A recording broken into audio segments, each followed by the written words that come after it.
சரி, நான் பேச ஒரு நிமிஷம். நான் கூட்டணிக்கு எதிராக பேசலாம், பட்டியல் போடுங்க தலைவா. நீங்க தானே கேட்குறீங்க, பட்டியல் ஒன்று சொல்லுங்க. கூட்டணிக்கு எதிராக எங்க பேசுனேன்? ஆனால் ஆட்சியில் பங்குன்னு யார் சொன்னா? நான் யார் சொன்னா? ஆட்சியில் பங்குன்னு இந்தியாவுடைய உள்துறை அமைச்சர் சொல்றாரு. நான் எங்க சொன்னா? அவர் சொன்னதை நான் சொன்னேன். கரெக்டா?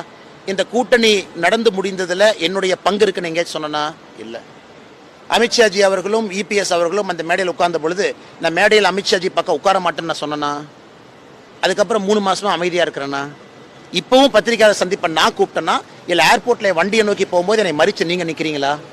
எங்கேயாச்சும் கூட்டணிக்கு எதிராக ஒரு கருத்தை நான் பேசியிருக்கேனாங்கண்ணா? என் பாட்டுக்கு சிவனேன்னு, என் ஆடு மாடு, என் கிரிக்கெட்டு, என்னுடைய ஃபவுண்டேஷனு, கீழே இருக்கக்கூடிய மக்களை சோஷியல் சர்வீஸ் பண்ணிக்கிட்டு இருக்கேன்.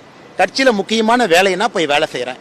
அரசியல் மாற்றத்திற்காக அன்னைக்கே சொன்னேன், நான் காத்திருக்கிறேன்னு சொன்னேன். அதற்கான ஒரு நேரமும் காலமும் வரும், அதுவரை காத்திருக்கேன். இந்த கூட்டணிக்கு எதிராக எங்கேயாச்சும் நான் ஒரு கருத்து பேசினா நீங்க சொல்லுங்க. எங்கேயாச்சும் ஒரு கருத்து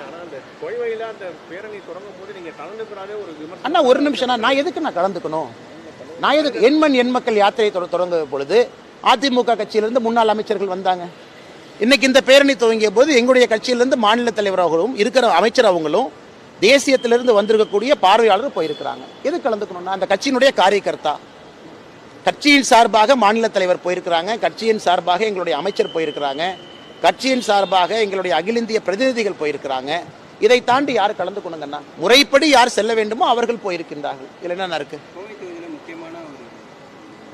நான் முக்கியம் இல்லைண்ணே, சாதாரண ஆளுண்ணே. நான் எங்கண்ணே முக்கியமான ஆள்? நீங்க தான் நீ முக்கியங்கிறீங்க. நான் சாதாரண ஆளே வேலையை பார்த்துட்டு இருக்கேன். ஒன்றும் இல்லை, அந்த மக்கள் நம்பிக்கை வச்சாங்க மோடி ஐயா மேலே, கோயம்புத்தூரில் ஓட்டு போட்டாங்க. ஆனால் அழைப்பு இல்லைங்கிறது வேறங்கன்னா எங்கள் கட்சியின் சார்பாக யார் சென்றிருக்க வேண்டுமோ அவங்க போயிருக்கிறாங்கண்ணா. நான் எங்கேயும் நானா போய் தலையை நீட்டி வேண்டாத விருந்தாளியாக, அலையாத விருந்தாளியாக எங்கேயும் நான் போக மாட்டேன். எனக்குன்னு ஒரு மரியாதை இருக்குது. விவசாய குடும்பத்தில் பிறந்தவன், சின்ன கிராமம், தொட்டம்பட்டி, 40 வீடு, ரொம்ப மரியாதையோடு வளர்த்திருக்கிறாங்க. சில விஷயங்கள் பிடிக்கவில்லை என்றாலும் கூட வாயை பொத்தி கொண்டு அதை பார்ப்பேன். நானா தேவையில்லாமல் அலையாத விருந்தாளியாக தேவையில்லாத இடத்துக்கு நான்